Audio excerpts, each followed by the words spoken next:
Bonjour à toutes. Merci d'avoir accepté notre invitation et d'être avec nous aujourd'hui.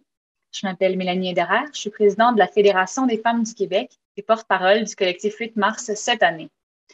Donc, depuis près de 3 décennies, le collectif 8 mars, composé de groupes de femmes et d'organisations syndicales, analyse la conjoncture et met de l'avant des revendications pour que les femmes participent de plein pied à la vie sociale, politique et économique. Le collectif conçoit le slogan et les outils du 8 mars qui sont distribués partout au Québec. Les groupes de femmes et les syndicats s'en inspirent pour développer diverses actions dans toutes les régions à l'occasion de la Journée internationale des droits des femmes. Depuis maintenant plusieurs années, le collectif 8 mars rencontre la ministre responsable de la condition féminine afin de lui faire part de ses revendications pour l'amélioration des conditions de vie et de travail des femmes, avec peu de résultats concrets.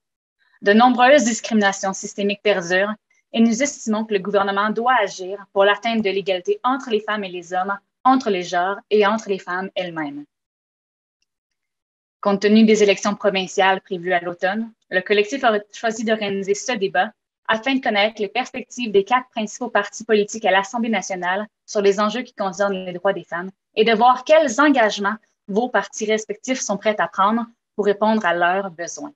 Bien sûr, en raison du temps imparti, nous ne pourrons pas traiter de l'ensemble des enjeux souhaités, notamment ceux particulièrement engendrés par la pandémie, qui a révélé très clairement des inégalités systémiques et structurelles au Québec, pour ainsi concentrer nos questions sur l'avenir. Cependant, nous désirons connaître votre vision pour améliorer les conditions de vie de plus de la moitié de la population. C'est Karine Mirgeny Jean-François qui assumera l'animation de ce débat. Juriste de formation passionnée par la justice sociale et les droits humains, Karine Mirgeny soutient les communautés minorisées à leur épanouissement depuis plus de 10 ans. Présentement, elle travaille à implanter l'analyse différenciée selon les sexes dans une perspective intersectionnelle, l'ADS+, à la Ville de Montréal. Comme femme noire queer, cet éternel optimiste croit au pouvoir des communautés et des personnes toujours mises à la marge pour changer notre monde. Nous sommes impatientes de vous entendre. Bon débat. Merci beaucoup, Mélanie, pour cette introduction. Je voudrais vraiment remercier au collectif 8 mars de m'avoir invité, mais je remercie également toutes ces femmes qui ont aussi accepté de participer à ce débat de 90 minutes. Il va se dérouler en 5 blocs. Le premier bloc sera une petite introduction pour partager une vision et un parcours féministe de la part des députées présentes. On va aussi avoir 3 blocs de sujets qui vont être mis en jeu. Des sujets que vous avez bien reçus préalablement. On va avoir au moins 2 questions où vous aurez chacune 2 minutes pour y répondre. Puis, on va avoir une période d'échange entre toutes où je vous inviterai à lever la main pour prendre la parole. Et à ce moment-là, vous aurez 1 minute pour le faire. Si vous désirez interrompre, c'est possible. Vous avez chacune un carton de couleur que vous allez me montrer. Sauf qu'une fois que vous montrez ce carton de couleur pour interrompre la discussion, vous ne pouvez plus l'utiliser durant tout le débat. Donc, utilisez ce carton de couleur soigneusement. Chaque bloc va durer 25 minutes. Puis, on va conclure avec un mot de fait autour du slogan du collectif 8 mars, soit « L'avenir est féministe ». Évidemment, tous les tours de parole ont été pigés au sort et seront donc aléatoires. Aujourd'hui, on est très loin de la période où Claire Kirkland-Casgrain était la seule députée femme à l'Assemblée nationale du Québec. Et on est vraiment chanceuse d'avoir autour de cette table virtuelle 4 députés en ordre alphabétique, soit Joëlle Boutin de la Coalition Avenir Québec, Manon Massé de Québec solidaire, Isabelle Melançon du Parti libéral du Québec et Mégane Perry-Melançon du Parti québécois. Sur ce, bon débat, mesdames les députées. Je vais commencer avec la première. Désolée. Pour la première question, qui est quelle est votre vision et votre parcours féministe? Et on va commencer avec Mégane Perry-Melançon, qui est députée de la circonscription de Gaspé et qui représente le Parti québécois. À vous, Madame Perry-Melançon. Merci beaucoup. C'est un plaisir d'être parmi vous aujourd'hui pour un événement très important. Le 8 mars est maintenant très hautement célébré Et avec raison, il faut continuer de souligner le travail fait par les femmes. Vous l'avez dit, je suis députée de la circonscription de Gaspé. J'en profite pour souligner que c'est la première fois qu'une femme est élue dans cette circonscription-là. Donc, 2018, on aura attendu tout ce temps-là pour être représentée par la gente féminine. Alors, je suis bien heureuse. Je suis une féministe depuis toujours. Je suis dans une famille de 3 filles, en fait. Donc, j'ai baigné dans l'existence des femmes beaucoup et j'ai envie de prendre j'ai ce courage-là d'aller en politique, mais je pense que toutes les femmes qui ont le courage de le faire et dans des hautes sphères doivent amener sous leur aile celles qui manquent juste cette petite étincelle-là pour faire le saut. Donc, merci c'est pour beaucoup, Madame Perry-Melançon. Ça va être un petit peu difficile, on a envie de s'emporter, mais il faut qu'on reste dans nos temps quand même pour que chacune ait la chance. C'est le tour maintenant de Joëlle Boutin, qui est députée de Jean Talon et qui représente la coalition Avenir Québec. À vous, Madame Boutin. Merci beaucoup. Bonjour, mesdames. Premièrement, d'emblée, je dois dire que c'est vraiment un honneur de discuter des enjeux féministes avec des femmes de qualité entre nous. Je pense que plus que jamais, c'est important de s'unir pour faire avancer ces causes-là. Le rôle du gouvernement, c'est bien, peu importe le parti politique qui est au pouvoir, c'est, je pense, de faire avancer tout ce qui est la notion d'égalité homme-femme. Pour ma part, je me définis ouvertement là, comme féministe. J'ai toujours été impliquée dans des organismes qui faisaient la promotion du leadership féminin, qui brisaient l'isolement aussi des femmes, les femmes âgées notamment.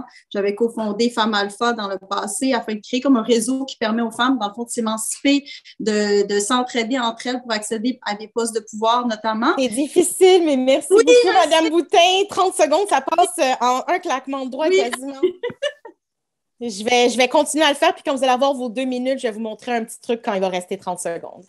On passe maintenant la parole à Manon Massé, qui est députée de Sainte-Marie-Saint-Jacques et qui représente Québec solidaire. À vous, Madame Massé.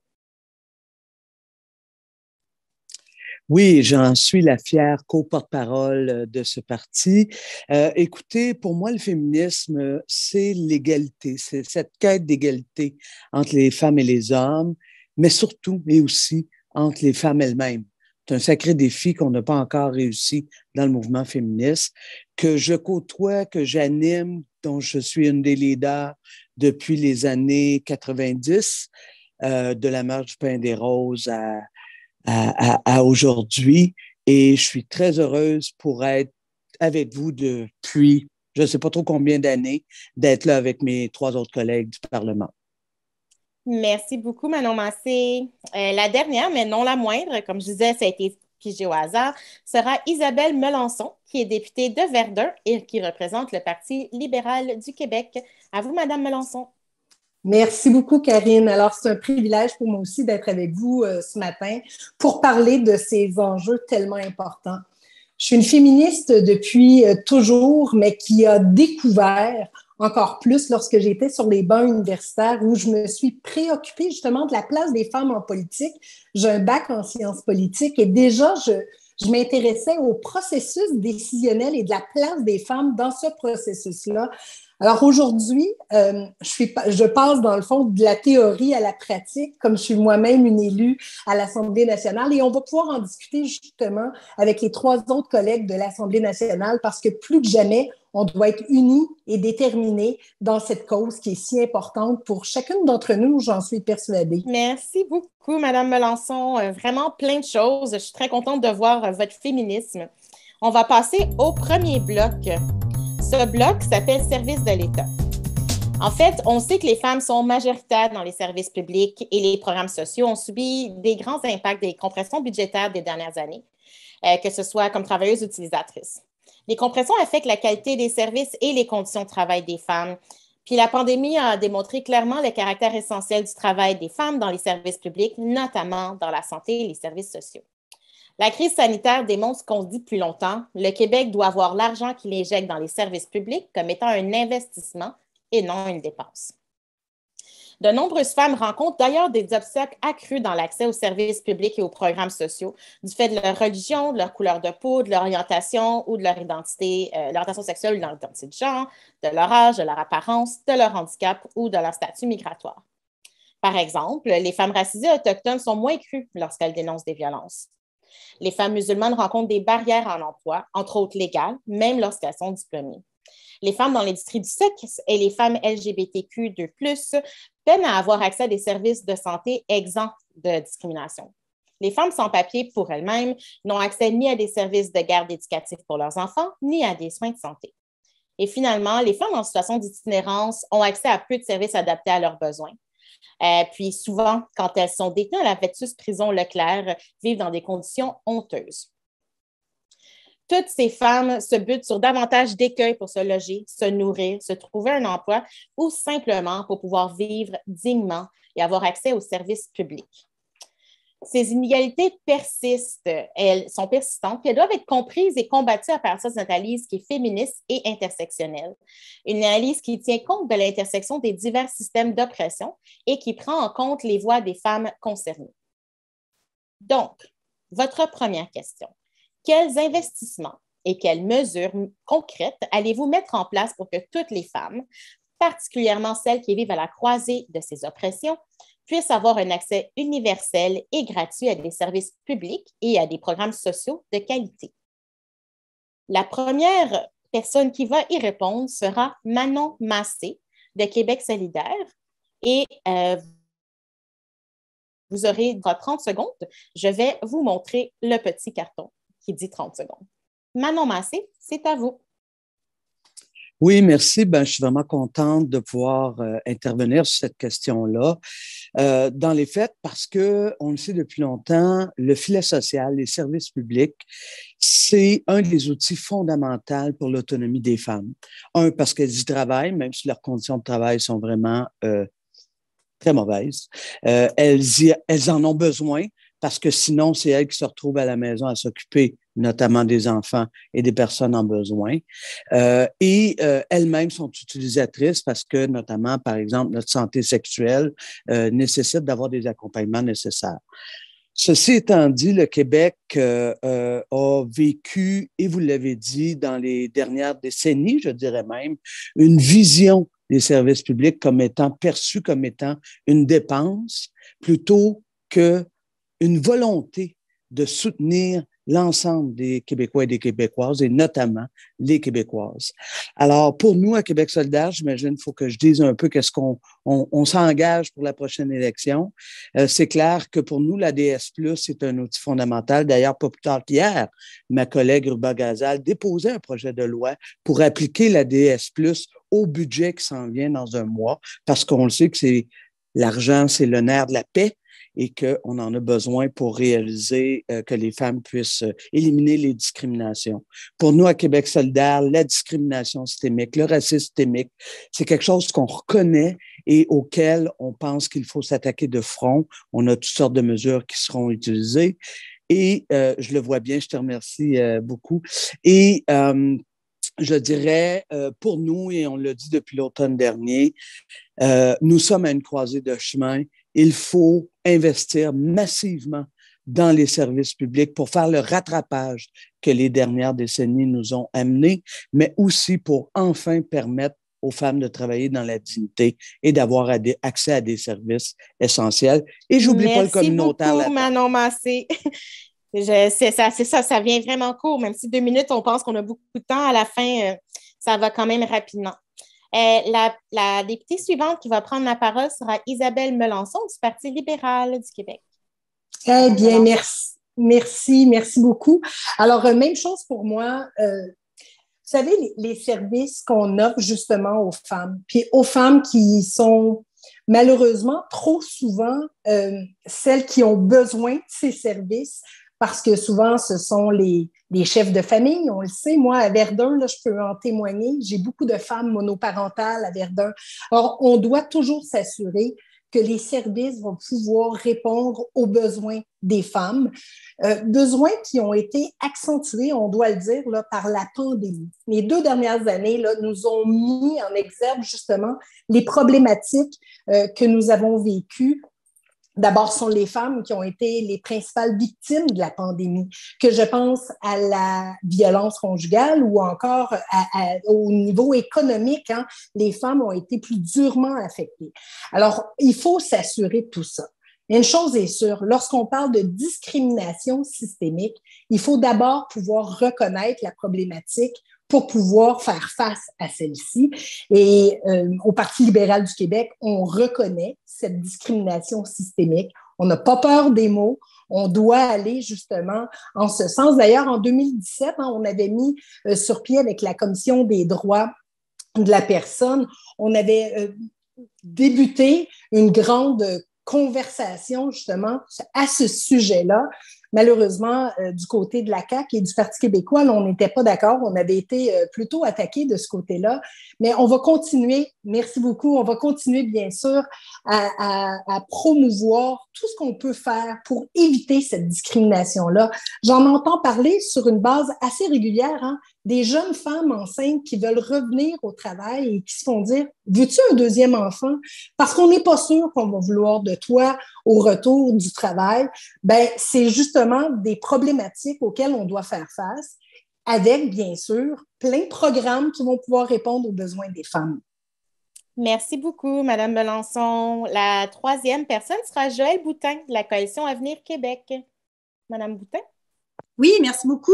Je vais rebondir sur quelque chose que Mme Massé a dit au début quand elle a parlé de discrimination entre les femmes, parce que c'est quand même un enjeu qui est un peu sournois. On le voit pas tellement, mais en réalité, ça existe. Puis c'est pour ça que tout ce qu'on l'ADS+, dont on a parlé de plus en plus dans les derniers mois, est essentiel, puis est en train de s'implanter tranquillement au gouvernement. C'est pour ça qu'il y a eu un investissement. Puis ça, c'est pas... moi, je suis pas ici, mais je sais que c'est un débat, là, mais moi, j'essaie d'aller un petit peu au-delà de la partisanerie. Je pense que tout le monde, peu importe le gouvernement, l'aurait fait. On est rendu là d'implanter l'ADS+.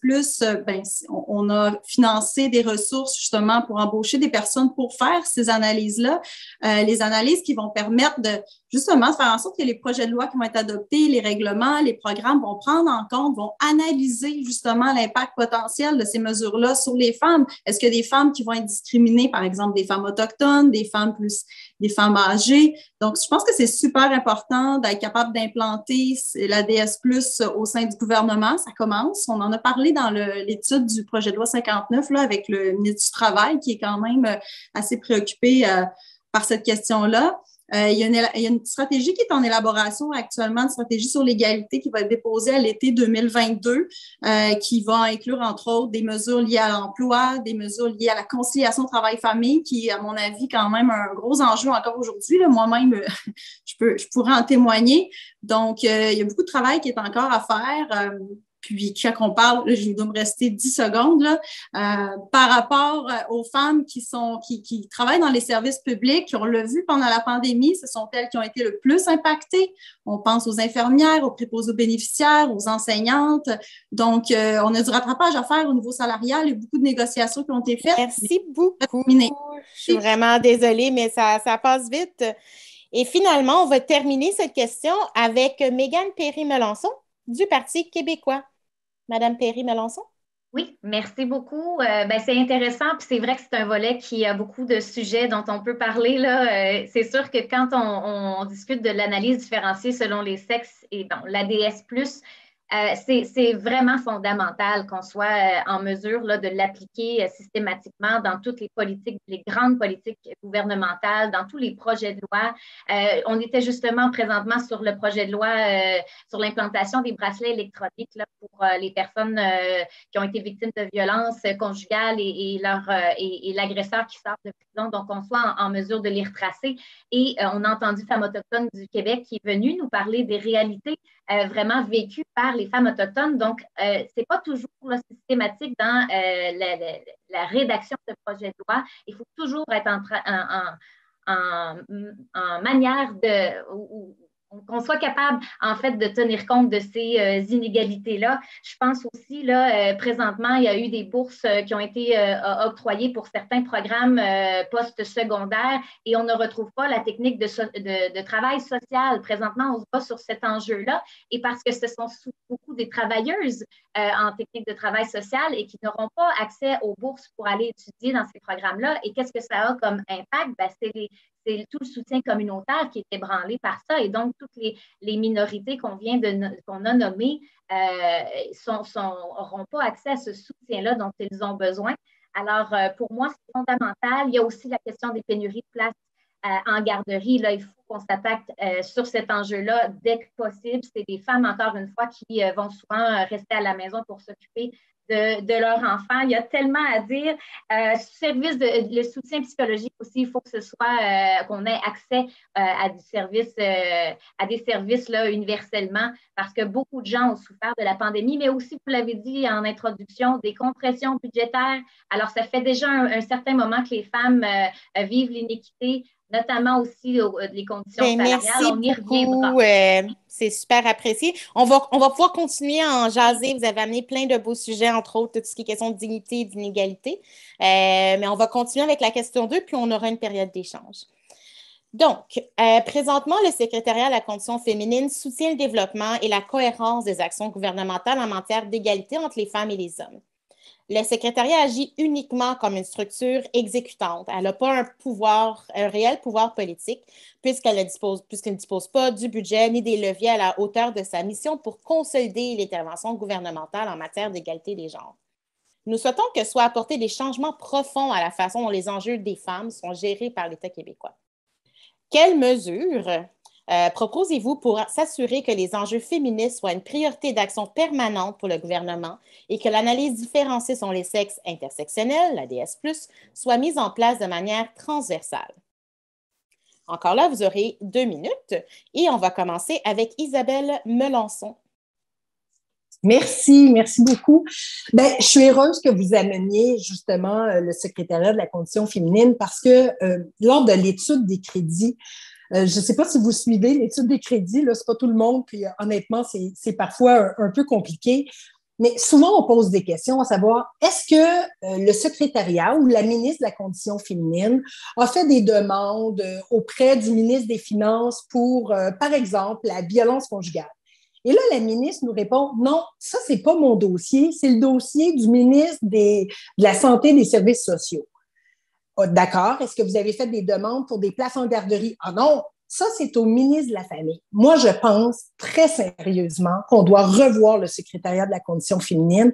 Il faut qu'il y ait non seulement plus de leadership, mais aussi plus de décision. Parce qu'à un moment donné, ça doit être excessivement frustrant de voir que pour la cause des femmes, on veuille travailler sur plein de pans, mais finalement, on est responsable de rien. Moi, en tout cas, j'ai trouvé ça extrêmement difficile les 2 dernières années lorsque je suis allée poser des questions à la condition féminine et où on me dit, ça, c'est pas ma responsabilité. C'est la responsabilité de qui alors si on veut mettre vraiment en lumière? Alors, pour moi, pour ma formation politique, c'est certain qu'on va vouloir mettre beaucoup plus d'emphase justement sur la place qu'on peut donner au secrétariat de la condition féminine, mais ça va aussi prendre plus de leadership du côté de la condition féminine. D'ailleurs, je suis un peu déçue. J'aime beaucoup Joëlle qui est avec nous aujourd'hui, mais j'aurais aimé entendre Isabelle Charest sur le sujet aujourd'hui avec nous. Malheureusement, elle n'est pas là, mais je pense que ça va prendre Madame plus Melançon. de leadership. On peut y retourner tantôt. Vous aurez libre choix. Alors, on va passer, en fait, justement avec Joëlle Boutin de la Coalition Avenir Québec. Madame Boutin.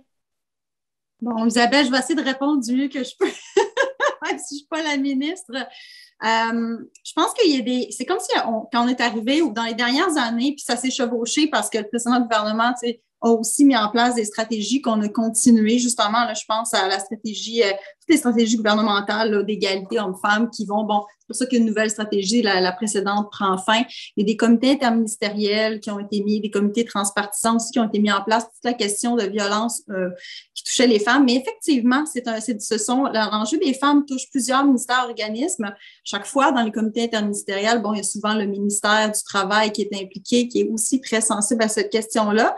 Mais j'ai hâte de voir dans la nouvelle stratégie que je n'ai pas lue, la nouvelle stratégie égalité 2022 qui va déposer à l'été. Mais effectivement, je pense qu'on a tout un rôle ici à jouer pour faire en sorte que la condition féminine ait encore plus de poids. Même si je parle au nom du gouvernement, je suis d'accord avec le fait qu'il faut mettre encore plus de poids pour que, si on est pour implanter l'ADS++, juste ADS+, plutôt, là, il faut que tous les ministères, organismes qui sont concernés, puis c'est la plupart qui sont concernés, soient impliqués de manière beaucoup plus active. Parce qu'effectivement, mais une chose que j'ai envie de dire, c'est que les enjeux féminins sont encore plus entendus aujourd'hui, notamment dans notre caucus, justement de par le fait que c'est la première fois de l'histoire du Québec qu'il y a autant de femmes élues à l'Assemblée nationale dans tous les partis politiques. Ça fait en sorte que des enjeux, on parle de garderie, Mégane a parlé tout à l'heure d'avoir accès à des garderies, c'est quand même un très gros enjeu parce qu'on parle ici d'autonomie financière des femmes, mais ces enjeux-là sont mis de l'avant encore plus. Donc oui, la ministre a un très grand rôle à jouer. Oui, le secrétariat de la condition féminine a un immense rôle à jouer, puis je pense qu'elles ont un bon impact quand même, mais je pense que nous aussi, en tant que parlementaires féminines, on a un immense rôle à jouer pour faire avancer ces enjeux-là. Puis moi, je l'ai vu dans mon parti politique à quel point les enjeux plus féminins ont vraiment pris de l'ampleur parce qu'on est autant de femmes que d'hommes. Merci beaucoup, Madame Boutin. La prochaine personne qui va prendre la parole sera Mégane Perry-Melançon. Madame Perry-Melançon. Merci. Oui, c'est intéressant. On avait déjà un petit peu donné, j'ai affiché mes couleurs là, sur l'analyse différenciée selon les sexes. Ben, c'est sûr que pour moi, il faut que ce soit appliqué, je l'ai déjà dit, qu'on soit en mesure de donner plus de pouvoir et de budget au secrétariat à la condition féminine parce que c'est une question souvent de sous. On a une ministre, mais qui n'a pas de portefeuille et souvent, c'est là qu'on ne voit pas les mesures arriver aussi rapidement qu'on souhaiterait. Il y a des études qu'il faudrait qu'on soit en mesure de pousser, donc l'APS+, mais aussi moi, je serais intéressée de savoir, là, c'est quoi les impacts de la pandémie? On le sait, et bon, sur les travailleuses qui sont de front, tout ça, on en connaît pas mal le portrait. Mais par exemple, les femmes en télétravail qui ont à s'occuper souvent de l'enfant aussi, il y a eu toutes sortes d'histoires et on a vu que toute la question de bien équiper nos femmes, d'avoir aussi l'accès à l'emploi, l'accès au logement, souvent, quand on est dans une situation économique plus précaire, fragile, ben, c'est les femmes, on voit, là, qui sont en moins bonne posture. Donc, il faut absolument qu'on soit capable de voir l'impact sur les femmes de tout ce qu'on pose comme geste au gouvernement. Pour moi, c'est inévitable. Et il faut aussi s'attaquer, je l'ai dit tantôt, mais rapidement aussi à l'équité salariale. On a adopté à l'Assemblée nationale une motion, toutes les parties ensemble là, que j'ai déposée pour réviser la loi, parce que ça a été un grand geste posé par Louise Ariel au Parti québécois, mais il y a encore des iniquités.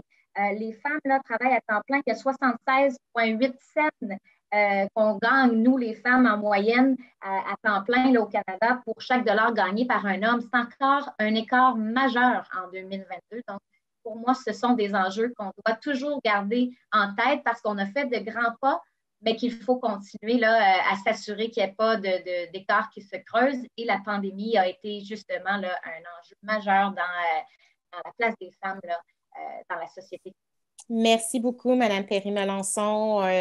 Manon Massé, pour clore ce bloc-là. Oui, ben merci. En fait, ce qui est fascinant, c'est après 40 ans et plus d'un secrétariat à la condition féminine, on a encore la difficulté à comprendre comment ça se coordonne les actions au niveau de l'autonomie économique des femmes, au niveau de la sécurité des femmes, au niveau des services publics qui ont un impact important sur les femmes. Alors nous, à Québec solidaire, non pas qu'on remet en question le travail des secrétariats, c'est juste que dans la structure telle qu'elle est faite au Parlement du Québec, ça prend un ministère. Donc, nous, c'est clair qu'il y aura un ministère Femmes et égalité des genres qui travaillera avec une perspective d'analyse intersectionnelle parce que c'est là qu'on est rendu. Et plus que ça, pour Québec solidaire, la question de la parité, c'est pas une question à laisser au hasard. On le sait que quand on fait du hasard, puis l'exemple, la composition actuelle du Parlement est plutôt positive. On a atteint la zone paritaire de 40 %. On est encore loin du 50 %, mais la zone paritaire, ben pour nous, on devrait aussi se contraindre comme institution à, par exemple, s'assurer qu'il y ait un conseil des ministres paritaire. Et ça, ben, c'est possible quand on adopte des lois pour se contraindre à ça. Plus que ça, pas de ministère, et quelqu'une de mes collègues, je ne me souviens pas laquelle, je pense que c'est Mégane, l'a soulevé, pas de ministère n'égale pas de leadership ministériel. La ministre à la condition féminine a beau faire son maximum, mais sa job, c'est de prendre son bâton de pèlerine, d'aller cogner à la porte de tous les ministres et de dire, pourrais-tu, s'il te plaît, t'occuper de telle question, telle question? Ça, peu importe le parti au pouvoir, c'est toujours comme ça. Alors moi, je pense que 22, pardon, ce que les femmes ont besoin, c'est un vrai ministère avec un vrai portefeuille et avec une femme qui en a le leadership assumé. Merci beaucoup. Et ceci, en fait, met fin aux premières questions. Là, on va avoir une période d'échange de 6 minutes. Si vous souhaitez rebondir sur ce qu'une de vos collègues a dit ou rajouter quelque chose, je vous invite à lever votre main et je vais vous donner la parole. Oui, Madame Melançon, Isabelle Melançon. Merci beaucoup. Ben, je veux juste rebondir sur ce que Manon, ce sur quoi elle a terminé, là, en disant avoir un leadership plein et entier avec un ministère. Je pense qu'il n'y a pas personne qui peut être contre ça. Puis d'ailleurs, c'est ce sur quoi je travaille depuis quelques mois, enfin. Moi, ce que je veux surtout qu'on se rappelle, c'est qu'à chaque fois qu'il y a des décisions qui doivent être prises, on doit y aller avec l'ADS+. On en a parlé beaucoup et tout à l'heure, Joël a rapidement parlé du projet de loi 59. On a réalisé à un moment donné qu'il ne s'était pas fait d'ADS+, pour le projet de loi 59 et on a passé tout près, vraiment tout près, d'avoir un projet de loi qui omettait complètement de prendre position pour les femmes alors qu'on était dans un projet de loi pour la santé et la sécurité. Alors, je trouve qu'on doit aller beaucoup plus loin et on doit se contraindre. Je suis d'accord avec Manon à ce sujet-là. On doit se contraindre, on doit obliger à l'intérieur de la loi d'avoir plus de place pour les femmes. Et d'ailleurs, on a déposé un projet de loi en ce sens-là avec mon collègue. Avec un collègue qu'on nommera peut-être à un autre moment donné, Madame Massé, puis Madame Boutin. Manon Massé en premier. Merci. En fait, moi, je voulais juste dire, j'étais contente d'entendre il allait avoir un plan ou quelque chose qui allait être déposé à l'été 2022 sur la question de l'égalité. Je pense que on va le regarder avec attention. La pandémie nous a clairement démontré que si tu es une femme noire, pauvre, tu n'as pas vécu la pandémie comme tout le monde. Et donc, par conséquent, moi, j'ai des attentes par rapport à ce plan-là. Je pense que les groupes féministes aussi. Mais une des attentes, c'est qu'il faut faire une analyse différenciée selon les genres, les sexes, certes, mais d'y apposer la grille d'analyse intersectionnelle parce que c'est trop sensible. La pandémie nous a juste fait péter ça dans la face. Fait qu'il faut le faire. Puis, il y a un beau rendez-vous, là, c'est le budget qui s'en vient. On pourrait faire l'ADS+ sur le budget. Merci beaucoup, Madame Boutin puis Madame Perry-Melançon. Oui, mais écoute, Manon, je m'engage à dire au ministre des Finances qu'il faudrait mettre de l'ADS+ dans le budget. Là, moi, je trouve que j'aime beaucoup l'approche aussi intersectorielle. Je pense que c'est majeur parce que si on veut le faire, il faut bien le faire. Puis par rapport au PL 59, je pense que ça aurait été peut-être plus possible de le faire si les ressources étaient plus en place. Là, il y a juste, je pense qu'on a engagé 2 personnes dans la condition féminine, puis j'ai l'impression qu'ils vont en engager plus. L'enjeu, c'est la mise en place puis de trouver le bon véhicule pour que ça soit transversal, que ce soit un ministère ou que ça relève peut-être d'un autre ministère qui a un pouvoir transversal, comme le cabinet du premier ministre ou le Trésor, par exemple, comme on avait fait avec la transformation numérique avant que ça soit délesté en vrai ministère. Mais effectivement, là, moi, je fais partie des députés là, qui militent pour que justement les enjeux féminins soient mieux pris en charge, puis qui soit reflété dans tous les ministères et organismes pour qu'on puisse faire justement de l'ADS+, puis faire avancer, diminuer les inégalités entre les hommes et les femmes à plusieurs niveaux. Merci beaucoup, Madame Boutin. Mégane Perry-Melançon. Oui, bien, tout ça me rappelle en fait qu'on a eu cette discussion-là avant le dépôt du dernier budget gouvernemental. On demandait une relance féministe. C'était déjà là des demandes qu'on a faites à plusieurs reprises. On a aussi questionné l'étude des crédits, Mme Charret, pour savoir ses intentions sur l'ADS+. Ça reste encore beaucoup dans un mouvement volontaire et non obligatoire. Puis je pense qu'il va falloir, comme société et comme État, là, qu'on s'oblige à en faire plus. Et donc, le budget relance féministe, je pense qu'il faut avoir vraiment là, l'accès aux études pour les femmes, l'accès à l'emploi, l'accès au logement. Le logement prend énormément de place aussi dans les enjeux de société présentement et beaucoup d'itinérance. On voit des visages de femmes là, et âgées. Donc, c'est vraiment là, il ne faut pas que ça devienne un échec collectif. Il faut qu'on mette les ressources là, aux bonnes places. Dans ce prochain budget, on a des grandes attentes. Bien, merci beaucoup. Merci à vous. Je nous inviterai à passer au deuxième bloc qui parle d'ailleurs d'autonomie économique des femmes. Donc, on suit un peu ce qu'on a déjà commencé à parler.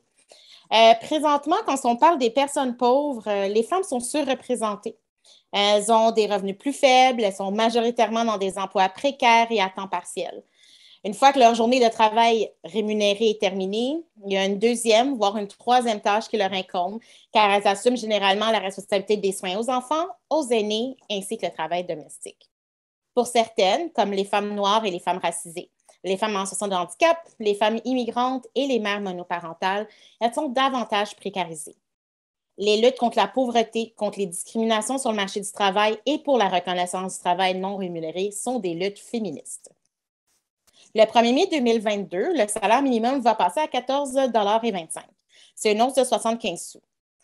Par contre, il y a davantage de personnes qui travaillent, qui ont maintenant recours aux banques alimentaires, car les coûts des besoins de base ne cessent d'augmenter.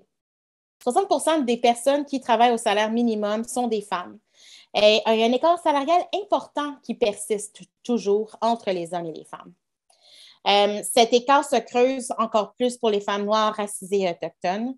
Et la coalition minimum 18 $ estime que c'est le salaire qui permet à une personne qui travaille à temps plein de se sortir de la pauvreté.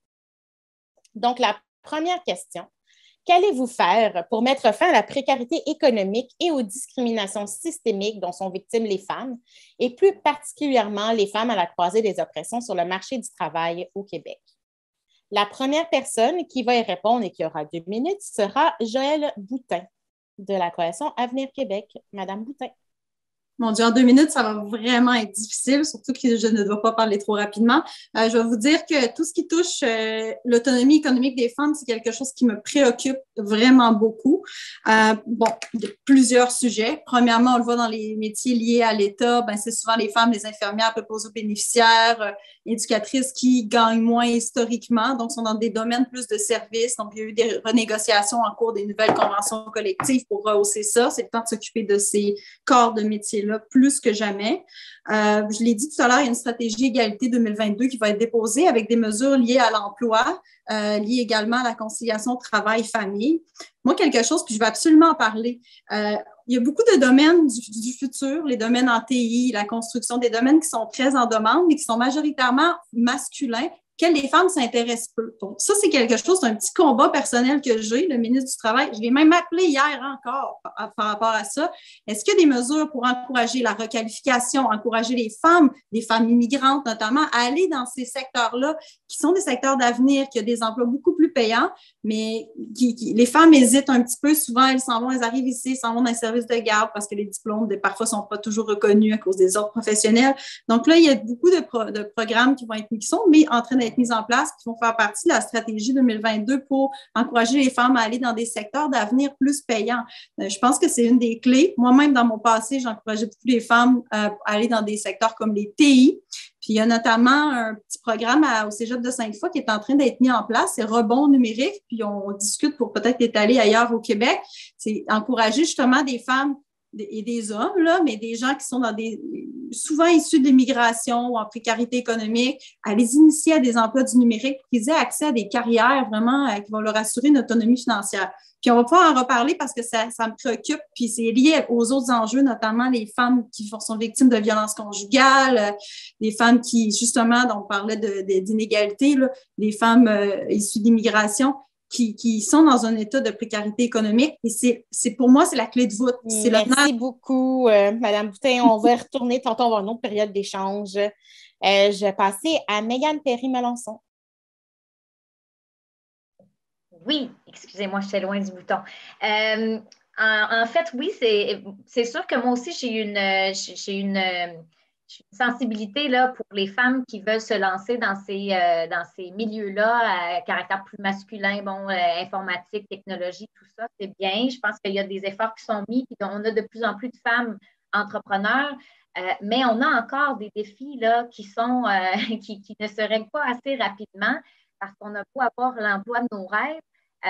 Si on est parmi les 51 000 enfants sur la liste d'attente pour une place en garderie, ben, on n'est pas dans l'emploi de nos rêves en train de s'épanouir dans notre carrière. Et c'est les femmes là, qui en payent le prix actuellement de ce manque de place en garderie.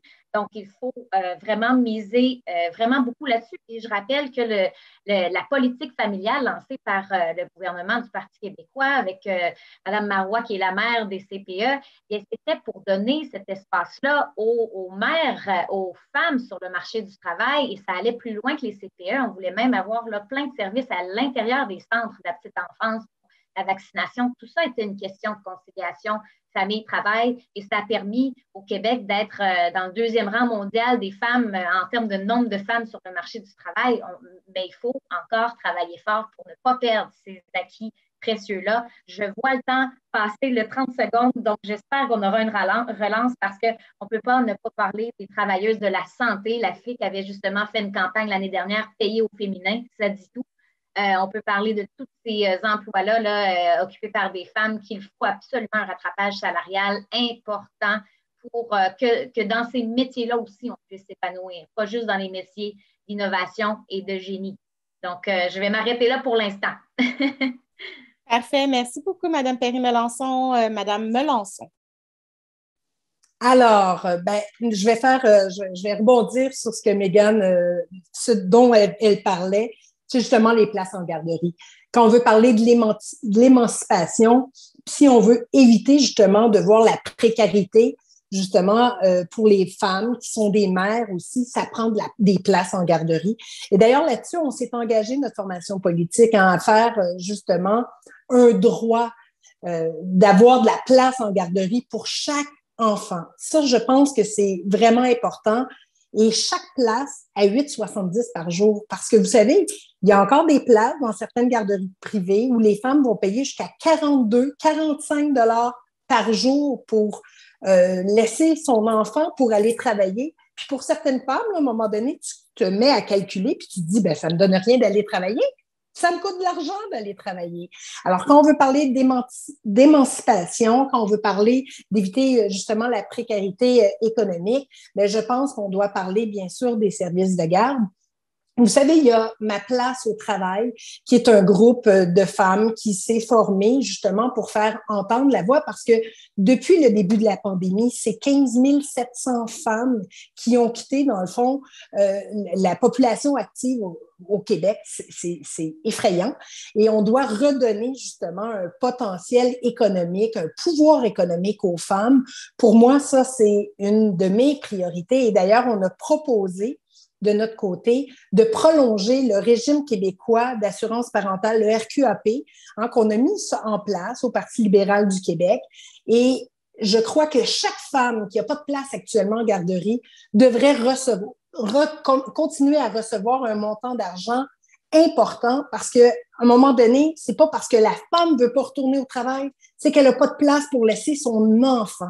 Alors, il ne faut pas faire le choix aujourd'hui, en 2022, de dire j'ai un enfant ou j'en ai pas parce que j'aurai pas de place. À un moment donné, là, ça n'a aucune logique. Madame Melançon, on va continuer à discuter de ces places en garderie, en CPE. On va passer pour la dernière personne pour la question, qui est Manon Massé. Oui, merci. C'est sûr que quand il est question d'autonomie économique des femmes, il faut s'occuper, mes collègues en ont largement parlé, d'offrir aux femmes des endroits où elles peuvent laisser leur enfant en sécurité et que ça ne leur gruge pas tout leur salaire. On s'entend là-dessus. Le problème, c'est que depuis une quinzaine d'années, on n'arrive pas à répondre à ça alors que c'est un besoin. L'autre élément, c'est que les femmes sont des travailleuses du réseau public.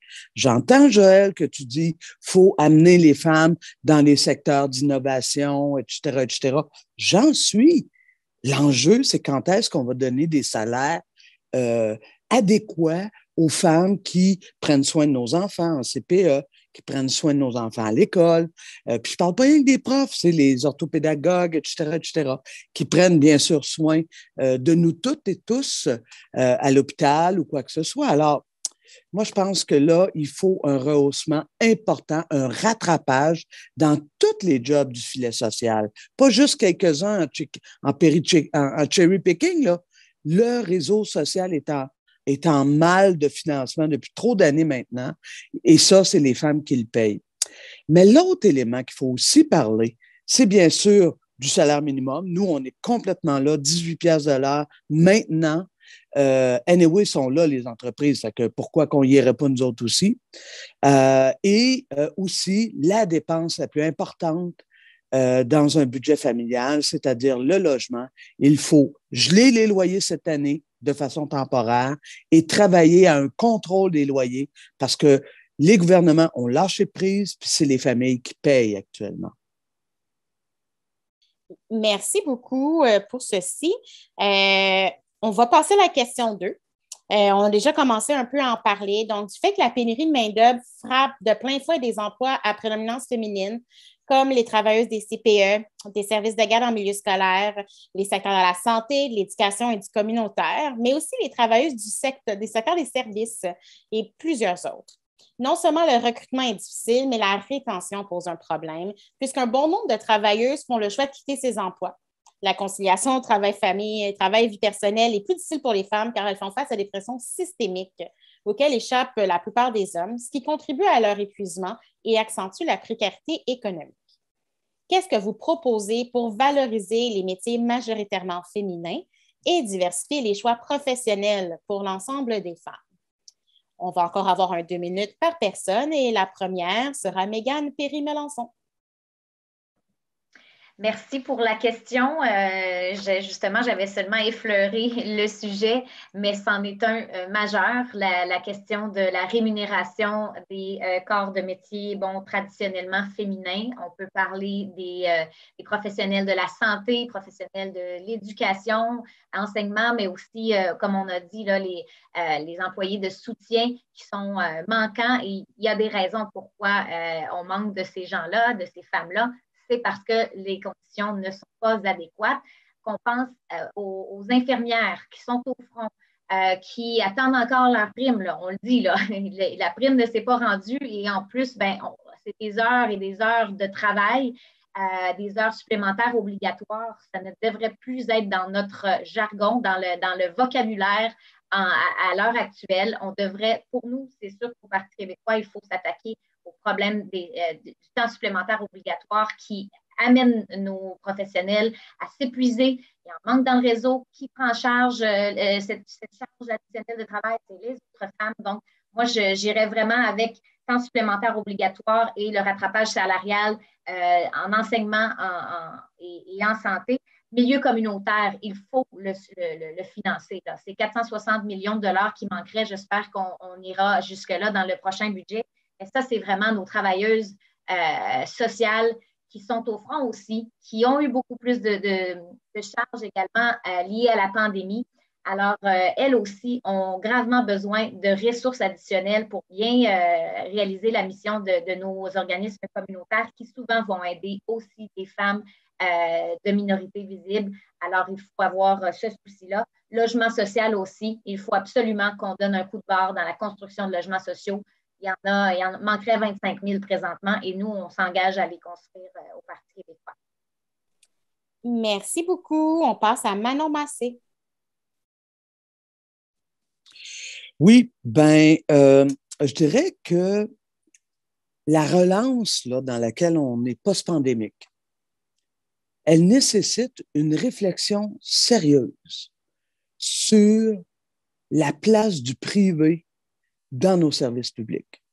Que ce soit au niveau de la santé, on l'a vu, on parle de temps supplémentaire obligatoire, mais les infirmières fuyaient le réseau public pour aller travailler dans les agences privées parce que les agences privées avaient des meilleures conditions de travail. C'est ça le monde qu'on veut. En tout cas, c'est pas ça le monde que nous autres, on veut à Québec solidaire. Donc oui, ce rattrapage-là dont on parle depuis tantôt, il est essentiel au niveau salarial, mais aussi au niveau en termes de conditions de travail. Tasser les femmes qui ont la mission de tenir tout le monde à bout de bras, c'est pas acceptable. Et dans ce sens-là, pour moi, il y a des rendez-vous qu'on devra avoir sur toute la question de comment on reprend en main de façon publique nos services comme tels. Au niveau de la question du logement, c'est majeur. Je le mentionnais d'entrée de jeu comme étant la plus grande dépense d'un budget familial. L'enjeu, c'est qu'on a laissé les requins de la finance faire du cash avec nos logements, alors que dans les faits, ce qu'on a besoin, c'est que l'habitation soit un droit. Comme les services de garde, d'ailleurs, pour les femmes, parce que quand tu vis dans un petit appartement, quand tu vis entassé parce que tu n'as pas les moyens d'avoir un appartement à la grandeur de ce que tu as besoin pour ta famille, ben ça génère toutes sortes de choses. Puis la pandémie nous l'a largement démontré. Puis d'ailleurs, j'ai tellement de gens qui me contactent sur les réseaux sociaux pour me raconter leur histoire d'horreur. Je pense notamment aux aînés. Merci beaucoup, Madame Massé. On va terminer cette question-là. En fait, non, on ne va pas la terminer. On va passer à Isabelle Melançon avant de terminer avec Joëlle Boutin. Madame merci. Oui, merci. Moi, là, ce que je suis tannée d'entendre, c'est les femmes ont la vocation. La vocation, là, c'était les religieuses qui avaient ça. Là, à un moment donné, là, il faut se le dire, là, ça prend des conditions de travail qui vont permettre justement, parce que la question était vraiment tournée vers la pénurie de main-d'œuvre. Si on veut faire de la rétention de nos filles qui ont décidé de servir à l'intérieur, bien sûr, de ce qu'on appelle la première ligne, là, je pense aux profs, aux éducatrices, ben, honnêtement, il va falloir leur offrir justement des conditions de travail qui vont aussi répondre à ce qu'elles demandent. Oui, il y a bien sûr les conditions salariales et oui, il faut revoir à la hausse. Je pense qu'on est tous d'accord avec ça. Cependant, je pense qu'il est aussi important qu'on puisse revoir les conditions de travail. On parlait tout à l'heure du temps supplémentaire obligatoire. C'est pas normal qu'une infirmière rentre et en se disant, ben je sais pas, je vais être là 8 heures ou 16 heures.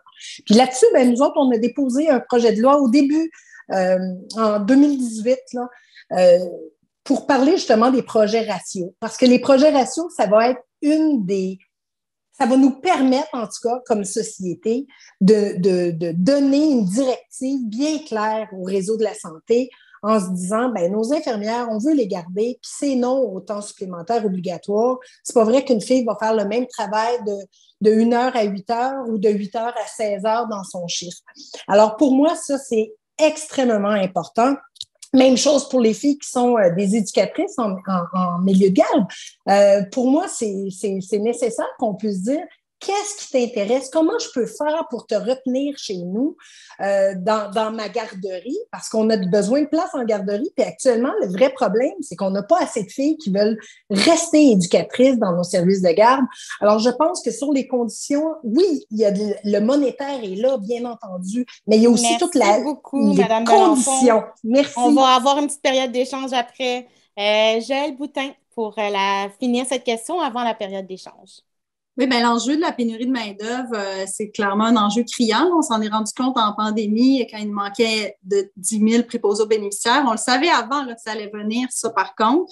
Puis la première approche, ça a été de rehausser de manière assez significative les salaires pour que cette profession-là, qui est très difficile, hein, ce n'est pas facile d'être préposé aux bénéficiaires sur des gens qui donnent beaucoup d'eux-mêmes, mais que ça soit plus attractif. T'sais. Les gens veulent des meilleurs salaires.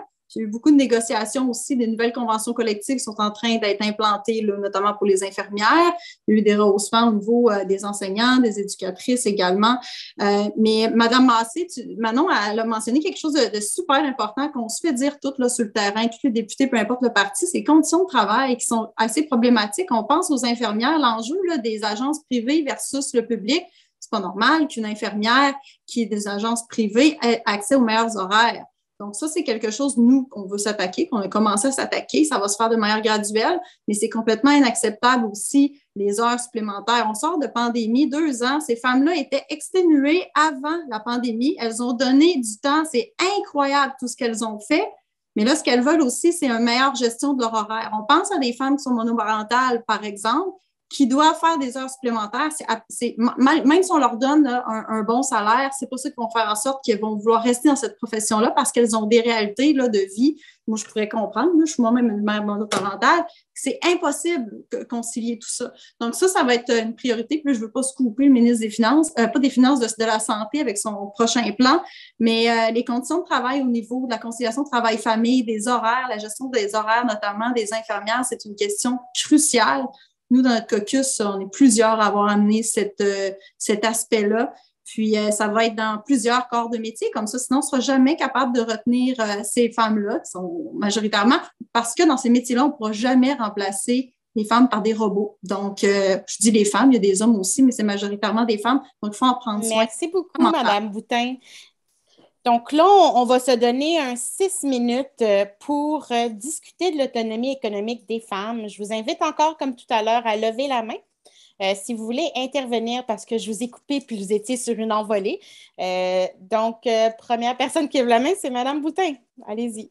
Excusez-moi, je suis légèrement en feu aujourd'hui, là, mais je veux rebondir sur ce que mes collègues l'ont tout dit. Là. Je pense qu'on s'entend beaucoup sur les enjeux. Je pense que c'est Mégane qui a parlé des garderies parce qu'effectivement, là, ce que le Parti québécois a mis en place dans le passé, le réseau des CPE, c'est fondamental. Puis nous, on s'est engagé à le compléter. Moi, là, je dis souvent, puis peut-être que ça va avoir l'air un peu limite comme argument, mais c'est une femme qui travaille, c'est une femme qui contribue à la vitalité économique, c'est une femme qui a une plus grande liberté. Plus tard, on va parler de violence conjugale, mais quand on n'a pas d'autonomie là, économique, d'autonomie financière, c'est très difficile de quitter un conjoint violent. Donc, moi, je pense que d'offrir aux familles la possibilité de faire garder leurs enfants à un prix raisonnable, que ce soit un système équitable, c'est fondamental au Québec. Merci beaucoup, Mme Melançon. Merci. Bien, je veux rebondir aussi sur le fait qu'on n'a pas parlé beaucoup de la charge mentale aussi des femmes. Parce que oui, il y a la femme qui travaille ou celle qui veut travailler, qui veut justement rentrer dans le marché du travail, mais il y a aussi les femmes qui sont prises dans la génération sandwich, je vais dire ça comme ça. Vous savez, il y a la femme qui s'occupe des enfants, la femme qui s'occupe des parents, la femme qui s'occupe d'une personne qui est malade à la maison. Moi, je pense que le filet social, il est là pour répondre à ces femmes-là. On doit s'assurer, bien sûr, qu'on va pouvoir donner plus de ressources aux femmes qui font aussi le choix de rester auprès d'un proche, une proche aidante, là. C'est souvent la femme qui devient la proche aidante. Et en ce sens-là, oui, il faut parler du marché du travail, mais il faut parler aussi de celles qui n'ont pas cette chance-là parce que la vie leur a un peu tombé dessus. Moi, pour moi, le filet social, il est important pour ces femmes-là aussi. Merci beaucoup, Mme Melançon. Mme Massé, puis Mme Perry-Melançon après. Oui, merci. En tout respect, Isabelle, un des enjeux, c'est, tu dis ça aujourd'hui, mais ton parti a fait des choix économiques terribles qui a eu des impacts majeurs. L'austérité a pesé très lourd sur notre filet social et les femmes en ont mangé la claque. Moi, je pense, c'est pour ça qu'on parle, tout le monde, de rattrapage, toi-même d'ailleurs, et avec raison. Mais là, je pense qu'il faut que tout le monde, on se mette pas la tête dans le sable puis on se dise, tu sais, quand il s'agit d'austérité, les filles, là, c'est nous autres qui mangent la claque. Puis en plus, si tu es racisé ou en plus, si tu es une travailleuse du sexe ou en plus, tu es un autochtone, tu manges encore plus la claque. Fait que dans le fond, ce que je nous dis à toutes, c'est alors, regardons les budgets que nos formations politiques, pas nous personnellement, mais nos formations politiques déposeront le cadre financier avec leurs propositions lors de la campagne électorale, puis on verra où ce qu'on loge réellement. Je viens de voir un carton, j'ai l'impression, Isabelle. Donc, on va vous donner 30 secondes. Merci. Manon, tu as raison. Puis moi, je me suis jamais cachée, je me suis jamais mis la tête dans le sable. Puis on se connaît suffisamment là, pour se dire qu'on va se dire les vraies choses. Pour moi, là, ce qui est important, c'est de voir pour l'avenir. Et s'il faut qu'on investisse plus de sommes, puis pour moi, là, ce qui a été le déclencheur immense, c'est avec la pandémie, on l'a vu plus que jamais. Je pense que tout le monde l'a réalisé. C'est ensemble qu'on peut faire les grandes transformations pour l'avenir. Et moi, je suis là pour ça aujourd'hui. Et je suis heureuse que tu le saches. C'est le 30 secondes. C'est un petit flash. Madame Perry-Melançon. Bien, en fait, je voudrais terminer avec la question des femmes racisées ou femmes autochtones, parce qu'on a parlé dans le premier volet de discrimination, mais l'accès aux études et à l'emploi, pour elles, ça demeure encore un défi de taille. Donc, moi, c'est sûr que j'aimerais qu'on ait un souci de rendre accessibles les programmes, les cégeps, les universités, d'avoir des services pour accompagner ces gens-là. Il y en a que des fois, c'est par... ils n'ont pas l'information qui se rend. Il faut faire tout le nécessaire pour intégrer les femmes aussi, là, des femmes immigrantes ou les femmes autochtones dans nos universités pour leur permettre de s'épanouir dans des carrières également, parce que c'est ça, présentement, il y a encore des inégalités socio-économiques très importantes, on dit entre femmes et hommes, mais aussi entre femmes, on l'a dit tout à l'heure, Manon aussi. Et j'ajouterais rapidement à ça qu'il ne faut pas oublier qu'en pandémie, on a 120 000 femmes qui ont perdu leur emploi contre 55 000 hommes selon les statistiques. Alors, c'est immense et on a du chemin à faire pour relancer l'économie à saveur féministe. Merci beaucoup, Mégane Perry-Melançon. Vu que je ne vois pas d'autres mains levées, je pense qu'on peut passer au bloc 3. Le bloc 3 porte sur le bien-être physique et psychologique. Ce bien-être, en fait, parmi les aspects préoccupants de l'égalité des genres, il y a des risques omniprésents qui affectent le bien-être physique et psychologique des femmes. Ça peut prendre différentes formes, de la violence en tout genre, de l'accès au logement. Il y a aussi des risques accrus en raison des changements climatiques ou de la pandémie qui a frappé des secteurs d'emploi majoritairement féminins.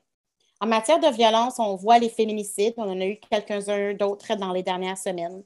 La perte de confiance envers le système de justice et le système de santé aussi par des femmes autochtones, par des femmes racisées, par des femmes trans et autrement marginalisées.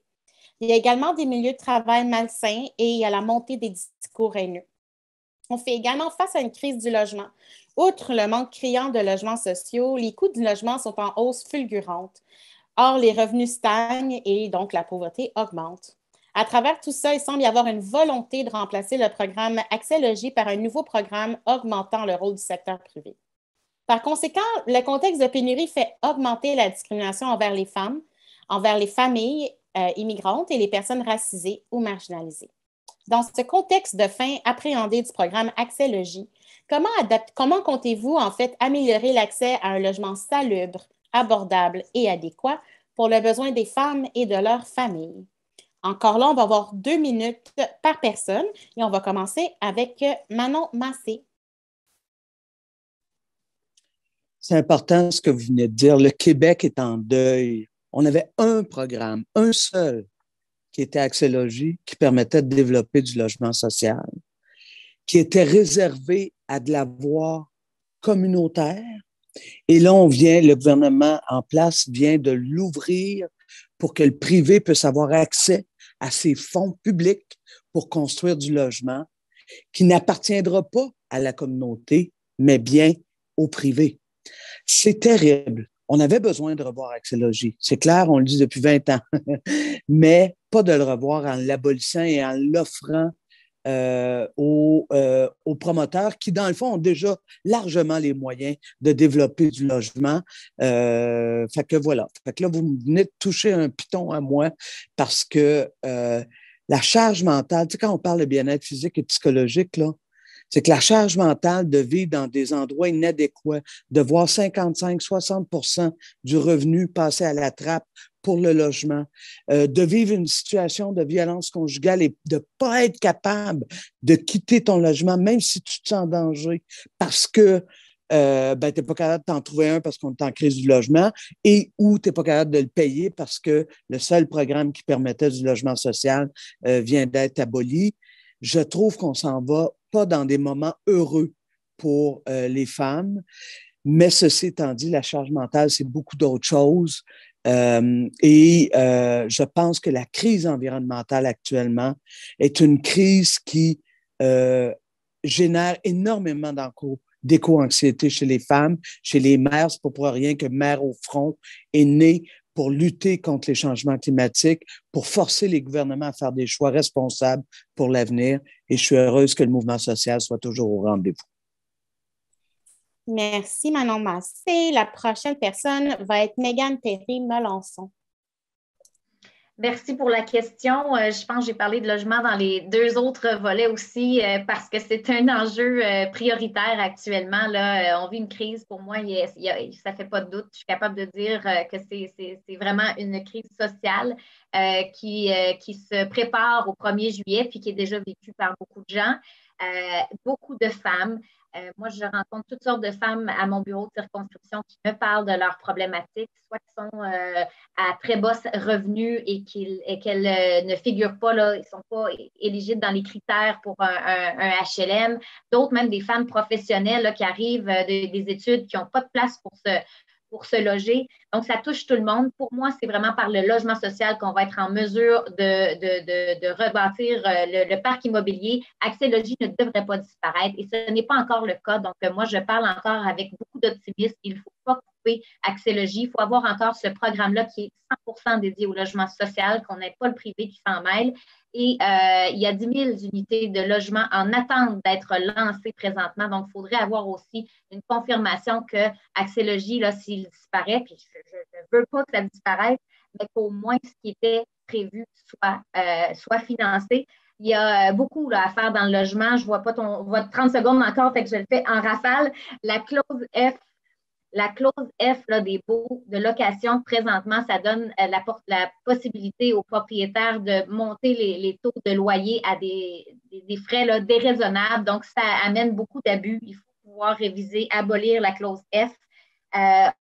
On a parlé des investisseurs étrangers, là, souvent qui vont avoir 4-5 maisons ou des logements pour faire de l'argent. Il faut pouvoir taxer les investissements étrangers, selon moi. Avoir aussi un registre des loyers qui permet de savoir l'historique, combien a été payé pour le même loyer dans les années précédentes et avoir plus de projets communautaires pour la classe étudiante pour permettre à tous les endroits universitaires et merci beaucoup, Mme Perry-Melançon. On va avoir une petite conversation plus tard aussi pour être peut-être en profondeur. Joëlle Boutin, c'est à votre tour. Merci. Là, je ne sais pas si on parle juste de logements sociaux, si on va parler de violences faites aux femmes après, dans sous-question. J'imagine, en tout cas, je vais commencer par les logements sociaux. Là. Quand tu es arrivé, il y avait quand même un petit retard au niveau de la construction de logements sociaux, puis on est en train d'en construire plusieurs. Puis, par rapport à Accès Logis, je pense que c'est plus de revoir ce programme-là. Moi-même, je suis sur une commission qui a audité le programme d'Accès Logis avec beaucoup de lacunes. C'est très, très long de mettre en place des fois des logements sociaux, surtout pour Québec et Montréal, parce que les règles sont différentes dans les grandes villes que les autres villes, là, que ce soit porté par des organismes communautaires. Puis, par rapport au privé, moi, j'avoue que je suis une fervente partisane, mais avec un bémol. Non, je veux juste terminer sur un projet que j'ai fait arriver dans mon comté, qui est le projet Utile, qui est fait en partenariat avec une OBNL, avec la FTQ, avec des fonds privés. Le gouvernement du Québec participe à hauteur de 10%, fédéral un petit peu plus. Mais c'est un projet qui est en accéléré, qui ne cadrait pas dans Accès Logis. Je me suis battue corps et âme pour avoir ce projet-là, parce que sinon, c'est un projet pour les étudiants. Il y a des femmes, des familles, des jeunes étudiantes, des femmes autochtones. Puis moi, c'est ce genre de projet-là que je veux voir arriver au Québec, qu'il y ait plus de flexibilité plus rapidement parce que le programme actuel est lent et compliqué. Mais là, je pense que Mégane voulait m'interrompre. Non, c'est ça, mais je n'étais pas sûre parce qu'habituellement, c'est plus pour les périodes d'échange, mais on peut y aller maintenant, Mégane. C'est juste si on peut parler aux femmes après en sous-question. Oui, mais moi, je veux juste dire qu'Accès Logis, là, parler au groupe d'habitation, ils vont vous dire que oui, il y avait à revoir certaines affaires dans Accès Logis, mais certainement pas de le couper ou de le remplacer. Donc, si on a le programme d'habitation abordable, il ne faut pas que ça vienne remplacer Accès Logis parce qu'il était sous-financé. C'était ça l'enjeu. Il était sous-financé par les libéraux dans les dernières années. Donc, moi, Accès Logis, j'y tiens autant que les groupes en habitation. Et c'est ça, parce que projet utile, je l'ai dit en 5e point, qu'il faut des projets communautaires étudiants. Je connais bien l'organisme que vous citez, mais ça ne peut pas remplacer, ça ne peut pas être fait au détriment du logement social. Donc, c'est là, moi, que Merci, ça Mégane Perry-Melançon, pour ça. Il restait 30 secondes à peu près à Mme Boutin. Mais par rapport à cette question-là, l'objectif, ce n'est pas d'avoir moins de logements sociaux. Là. Moi, dans mon comté, je suis à 5 de logements sociaux, alors que c'est 11 la moyenne au Québec. Donc, il y a un retard, le prix des logements augmente. C'est une préoccupation, mais c'est compliqué. Il faut trouver des voies pour accélérer la construction, pour que ce soit plus facile de développer également des projets de logement social. Moi, je dois trouver, à Québec puis Montréal, on doit trouver des organismes communautaires porteurs. Pour eux, c'est super compliqué. Il y en a qui sont très bons là-dedans, mais il faut que ça soit facilité. Moi, en tout cas, c'est quelque chose, c'est sûr que je cherche sur la carte, là, puis c'est quelque chose qui me préoccupe beaucoup. Puis j'étais très contente. Tous les projets ne doivent pas être comme celui d'Utile, mais c'est un projet. Merci beaucoup. On continuera la question sur tout ce qui est bien-être physique et psychologique, mais là, on va passer à Isabelle Melançon pour son 2 minutes. Merci. Bien, juste pour vous donner un exemple, Karine, là, moi, à Verdun, le coût des logements a augmenté de 14 cette année. 14 %. Moi, j'ai beaucoup de femmes monoparentales à Verdun. Et la fille qui reçoit une facture plus 14 %, elle va faire quoi? Elle ne va pas déménager. Il n'y en a pas d'appartement libre actuellement. Fait qu'elle va faire quoi? Ou elle va faire des heures supplémentaires, ou encore elle va couper sur d'autres postes de dépenses. Puis les postes de dépenses, là, je m'excuse, mais souvent, ben, on va couper ses fruits et ses légumes. C'est plate comme ça. Donc, moi, je suis d'accord avec les autres collègues. Accès Logis n'était pas parfait. Mais Accès Logis, au moins, nous autres, on avait fait des propositions d'ajouter des volets, ajouter un volet femmes, ajouter un volet itinérant. Pour nous, c'était très important qu'on puisse continuer parce que, justement, c'était les avoirs communautaires qui étaient en jeu avec Accès Logis. Puis là, ben, on ouvre la porte au privé. Je trouve ça malheureux, dangereux même. Puis lorsqu'on parle de violence psychologique, on se fait violence comme femme quand on ne sait même pas où est-ce qu'on va pouvoir aller habiter, comment est-ce qu'on va pouvoir payer le loyer. Puis c'est pas juste à Montréal où ça se passe, parce que là, je vous donne l'exemple de Verdun. C'est partout au Québec. Actuellement, on vit une crise sans précédent et pour nous, c'est important qu'on puisse justement mieux outiller Accès Logis, mais on a un programme, on doit garder ce programme-là. Vous savez, dans le nouveau PHAQ, dans le FAQ qui est présenté par la CAQ actuellement, on n'a même pas défini c'est quoi un logement abordable. On a pas mal de travail à faire là-dessus. Je pense qu'on est tous d'accord, il faut travailler sur Accès Logis actuellement. Merci beaucoup, Mme Melançon. On va passer à une autre question qui est différente. On n'a pas encore tant abordé encore aujourd'hui. Donc, depuis quelques années, on observe une hausse des catastrophes naturelles. Le GIEC, le groupe d'experts intergouvernemental sur l'évolution du climat, évalue qu'en 2030, c'est l'échéance pour radicalement changer notre mode de vie afin d'éviter un réchauffement irréversible. Or, ce sont les populations vulnérables, dont les femmes, qui seront les plus affectées par ces phénomènes. L'exemple de la crise de la COVID nous l'a démontré. Les heures sont comptées pour notre planète. Tout le monde doit mettre la main à la pâte. Comment pouvez-vous contribuer au sein de vos partis à la lutte au changement climatique dans une perspective féministe? La première personne qui va prendre la parole sera Joëlle Boutin. Oui. Dans le 2 je pense que c'est le budget 2019, il y a eu quand même des sommes considérables là, en matière de changement climatique. Puis c'est un domaine dans lequel j'ai travaillé dans le passé, vous ne le savez pas, là, mais j'ai été dans un think tank sur le changement climatique. C'est un enjeu immense. Nous, on est une petite goutte là, dans une immense mer. Puis au sein du Canada, on est quand même relativement en avance. Puis plus on avance dans nos mesures liées au changement climatique, plus c'est difficile d'en faire. Donc, nous, on a décidé de capitaliser sur notre grande force qui est l'électrification des transports, aller dans une perspective également de bâtiments intelligents, bâtiments verts, parce qu'on est déjà à 98 % d'énergie propre. Donc, où est-ce qu'on peut réduire au niveau des transports? Ça, c'est fondamental d'encourager justement les gens à aller vers des véhicules électriques, mettre en place toutes les mesures. Mais même à ça, il faut qu'il y ait des bornes électriques. Donc, moi, c'est quelque chose que je milite à l'interne, parce que quand je dis qu'il y a quelqu'un... Je sais que Mégane a une voiture hybride, mais peut-être que s'il y avait des bornes un petit peu plus à la grandeur du Québec, elle aurait une voiture 100% électrique. Donc, c'est quelque chose où est-ce qu'on s'en va justement pour qu'on diminue notre dépendance à l'essence. On en importe 11 milliards de dollars. C'est énormément. On ne sait même pas d'où cette essence-là vient toujours. Donc, c'est fondamental d'exporter également l'électricité parce que bien que pour certains, ça peut sembler contre-intuitif, on partage tous le même air au Canada. Puis là, avec le nouveau président Joe Biden, je suis heureuse qu'on ait eu un changement de gouvernement à ce niveau-là, qui veut justement reprendre un petit peu sa place dans le monde au niveau des changements climatiques. Ils ont un incitatif beaucoup plus grand d'acheter notre hydroélectricité.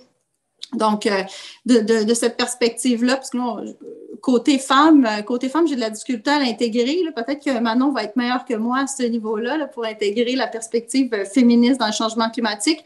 Mais il y a tout le volet d'adaptation au changement climatique qui est fondamental. Moi, je pourrais en parler longtemps là, des effets des changements climatiques. Donc, il faut qu'on mette en place encore plus de mesures d'adaptation au changement climatique au Québec. Là, je vais laisser ma place aux autres. Je pense que mon temps est révolu. Merci beaucoup. Oui, c'est ça. Je peux dire merci beaucoup. On va passer à Mégane Perry-Melançon pour la prochaine question. Bien, pour la même question, en fait, pour votre réponse. Oui, bien, merci. Effectivement, moi, c'est sûr que c'est dans les enjeux qui me préoccupent énormément. C'est de notre génération aussi, je pense, d'avoir une conscience environnementale assez importante. Moi, comme jeune élue, je me suis positionnée contre les projets d'hydrocarbures sur le territoire de la Gaspésie. Dans mon comté, on était vraiment ciblés sur ces projets pétroliers-là. Puis rapidement, moi, j'ai pris le dossier sous ma charge, puis j'ai démontré qu'il n'y avait pas d'acceptabilité sociale sur le territoire, ce qui n'était pas nécessairement le cas il y a quelques années. Donc, on voit que la conscience environnementale, elle évolue chez les gens. On est plus en mesure d'en parler depuis aussi le rapport du GIEC, l'accord de Paris, la dernière COP25 avec les cibles. On veut vraiment être sur cette cible-là, donc il faut en faire énormément pour réduire les GES. Alors, moi, à la fin des hydrocarbures, j'étais heureuse que ça s'en vienne enfin pour pouvoir passer à la transition énergétique, une transition juste. On est des experts, nous, chez nous, justement, dans la filière éolienne. On peut aussi développer l'énergie solaire, la biomasse. Il faut vraiment se tourner vers ces énergies propres-là. Et il va falloir avoir aussi toute la question du principe de bonus-malus aussi. Éventuellement, mon collègue Sylvain Godreau parlait de ne pas avoir de publicité pour les voitures qui consomment énormément d'essence. Donc, tout ça, il faut être en mesure d'avoir des politiques ambitieuses puis un plan très ambitieux pour réduire nos GES parce que présentement, on n'atteint pas du tout les cibles, on recule depuis les dernières années. Alors, c'est franchement préoccupant pour les générations futures. Justement, Mères au front a fait un gros travail là-dessus pour démontrer que ça concerne beaucoup les femmes, les prochaines générations aussi. Alors, je me sens très impliquée et sensible à ces enjeux-là.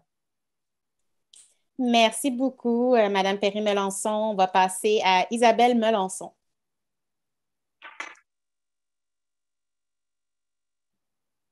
Bon, pardonnez-moi. Il y a trop de boutons à toucher. Pardonnez-moi. Alors, rapidement. Nous, on a fait une proposition avec le projet ECO. Dominique Anglade a lancé un projet qui s'appelle le projet ECO, dans lequel on va pouvoir faire atterrir écologie et économie. C'est l'hydrogène vert qui est une des solutions justement pour réduire les GES, principalement dans le transport lourd. Qu'on parle de transport maritime ou qu'on parle de camions lourds, l'hydrogène va devenir l'hydrogène vert.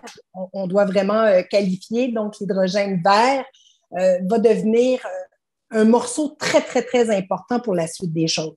Vous savez, j'ai été ministre de l'Environnement durant une année. Ça change une vie.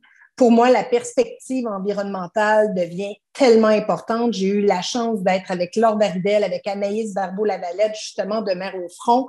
Oui, c'est un côté tellement féministe, l'environnement, parce qu'on met des enfants au monde. C'est certainement pas pour leur dire que 2030 ou 2050, c'est la fin de quelque chose qui ressemble à l'humanité. Ben non. Moi, j'ai 2 jeunes enfants, j'ai une cocotte de 11 ans puis un grand de 15 ans. Puis ce que je veux leur léguer, c'est vraiment une planète le plus en santé possible. Puis malheureusement, ce qu'on fait comme être humain, merci, c'est vraiment de pouvoir, actuellement, il faut prendre conscience de ce qui nous arrive.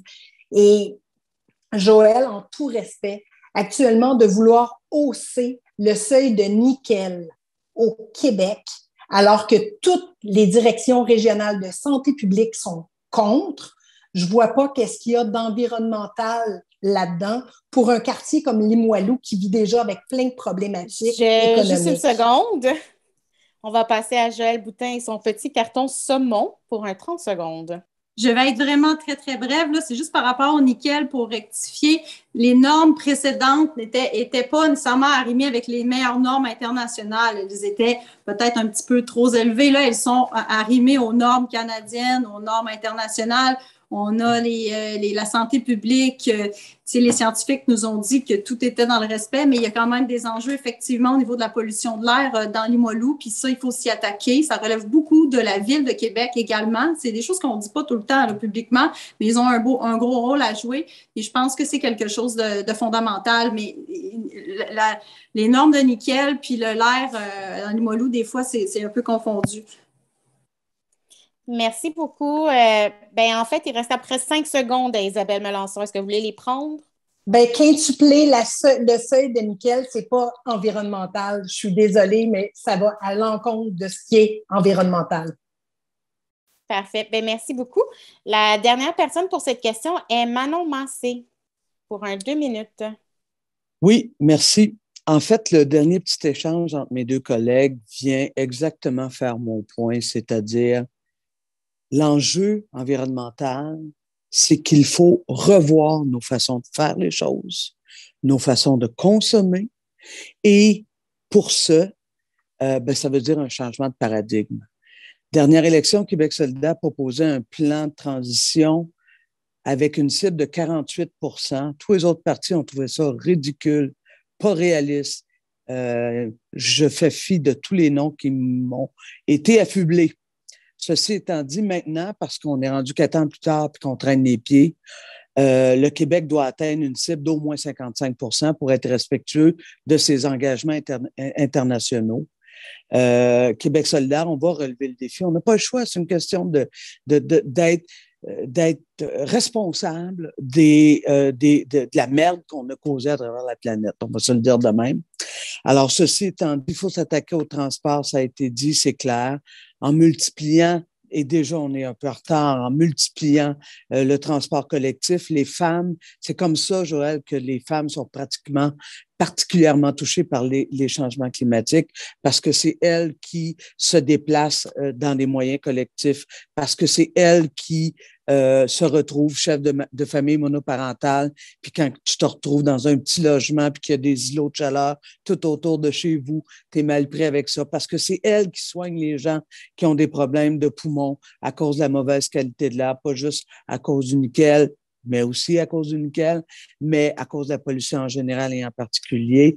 Bref, ça se peut pas qu'en 2 minutes, je vous explique tout ce qu'on va faire, mais une chose que je sais, c'est que, 1, on va s'engager à le faire, et 2, on va le chiffrer, parce que ça aussi, c'est une question de responsabilité. On l'a toujours fait, on va le faire encore pour 2022. Parfait. Merci beaucoup d'avoir parlé de changement climatique et des enjeux spécifiques aux femmes et à l'environnement qu'on a au Québec. On commence à manquer un peu de temps, mais je trouve que la dernière question est super importante, puis on a déjà un peu essayé de l'aborder. Donc, au cours du prochain mandat, si votre parti est au pouvoir, quelles recommandations du rapport Rebâtir la confiance du comité d'experts sur l'accompagnement des victimes de violences sexuelles et conjugales comptez-vous mettre en place? Vu qu'on commence à manquer de temps, je vous demanderai à vous limiter entre 1 minute et 1 minute 30 pour qu'on puisse avoir un petit truc à la fin où on peut échanger. La première personne qui prendrait la parole serait Isabelle Melançon. Et je vais être un peu plus stricte sur le temps, là. Parfait. Je vais aller très rondement parce que je faisais partie du comité qui a déposé justement le rapport Rebâtir la confiance. Il ne faut pas faire l'erreur de dire quelles recommandations on va mettre de l'avant parce que c'était pas ça qui était justement la philosophie derrière le rapport. C'est un tout. Les 190 recommandations doivent être mises de l'avant. Ça devient un tout. On peut parler tant de la formation des policiers, des juges, que d'aller pour parler de la façon de faire autochtone. On parle de la condition, bien sûr, des femmes victimes de violences sexuelles et de victimes de violences conjugales. C'est pas une recommandation. Nous, on s'engage à toutes mettre les recommandations de l'avant. C'était ça, d'abord, la philosophie. Et c'est ce que je reproche actuellement au gouvernement, c'est qu'on fait du pick and choose à l'intérieur des recommandations, alors qu'il faut voir l'ensemble du rapport comme étant ce qu'on doit faire actuellement au Québec. Merci beaucoup. Respectez les temps. Madame Boutin. Je vais essayer d'être aussi bonne qu'Isabelle pour respecter les temps. Je suis d'accord pour qu'on mette en place les 189 recommandations du rapport Rebâtir ensemble. Ce qu'on me dit, c'est qu'il y en a 120 en cours d'implantation actuellement. Mais malgré ça, ça va toujours rester un combat. Je pense qu'on ne va pas régler la violence faite aux femmes seulement en mettant en place toutes les recommandations. C'est un grand pas dans la bonne direction. C'est un sujet qui fait consensus, je pense, au Québec, au sein de tous les partis politiques.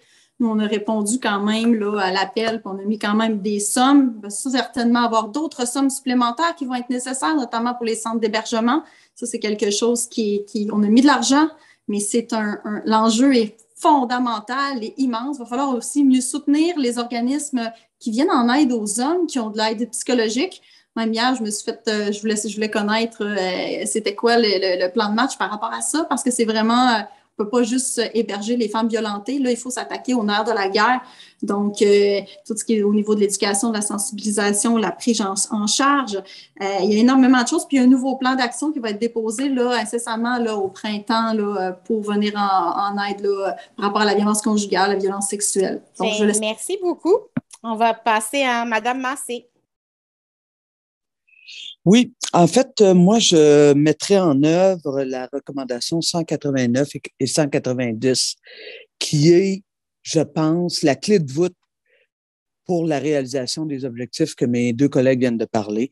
Parce que ces recommandations-là disent deux choses essentiellement. C'est assez les violences faites aux femmes, qu'elles soient de tout ordre. Et pour ce faire, ça prend un secrétariat qui a comme responsabilité juste ce dossier-là de violences faites aux femmes et qu'il soit directement lié au bureau du premier ministre, puisque c'est là que se prennent les décisions économiques, les décisions en haute sphère, et qu'il y ait une personne responsable de ce secrétariat-là, que c'est sa seule job à temps plein. Ça fait des mois que je demande, mais là, je pense qu'il est temps parce que les femmes, on n'en peut plus. Merci beaucoup. Mégane Perry-Melançon.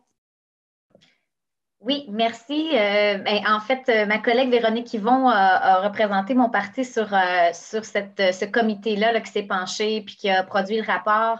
Et je sais qu'elle a milité énormément pour la création d'un tribunal spécialisé pour les femmes victimes de violences, d'agressions et de violences. Donc, je dois le souligner, là, le travail qui a été fait par ma collègue pour ce dossier-là qui a mené à la création. Donc, salutations à toutes celles qui ont travaillé le rapport, dont Isabelle qui est présente.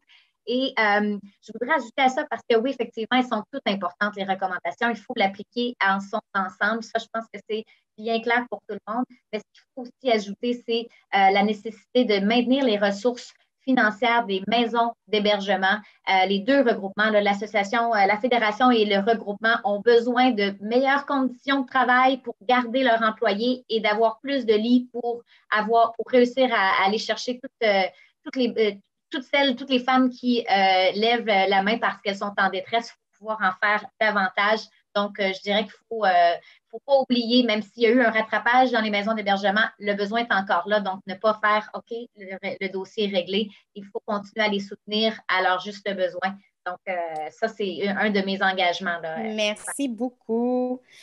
Donc là, on va avoir notre période d'échange qu'on va faire. Je vous invite encore à lever la main.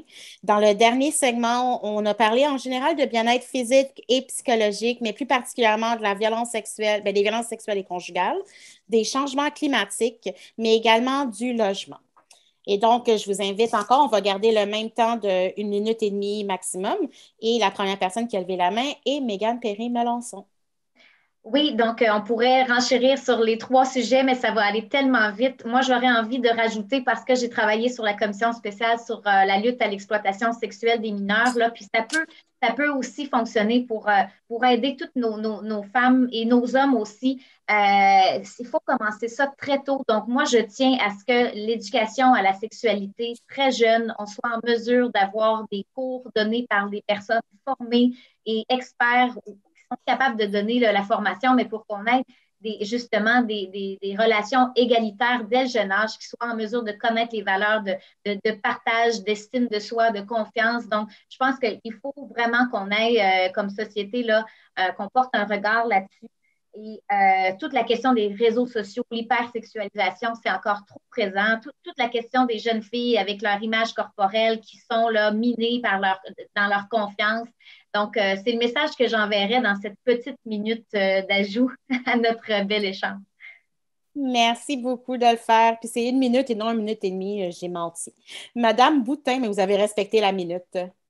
Bon, je vais essayer de respecter la minute également. Je veux juste dire que je suis d'accord avec Mégane. J'aime beaucoup, beaucoup le point sur l'hypersexualisation, les médias sociaux. Là, il faut qu'on pense à ça. Faudrait qu'on commence à s'attaquer à ça.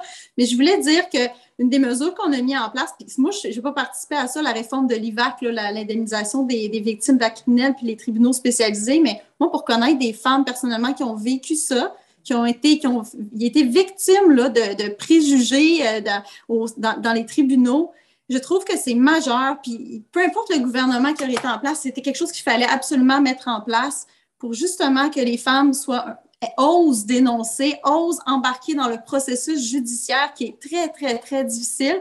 Puis là, on est à l'étape des projets pilotes un peu partout à travers le Québec, mais il faut vraiment que les femmes qui vivent des violences conjugales, sexuelles, soient bien accompagnées du début à la fin. Moi, c'est quelque chose que je trouve fondamental parce que je connais des femmes qui ça a découragé là, des histoires d'horreur. Là.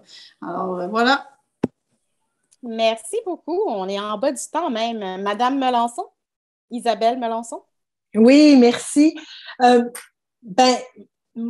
je veux vous dire, quand on parle de 26 féminicides en 2021, le chiffre, d'abord, me glace le sang.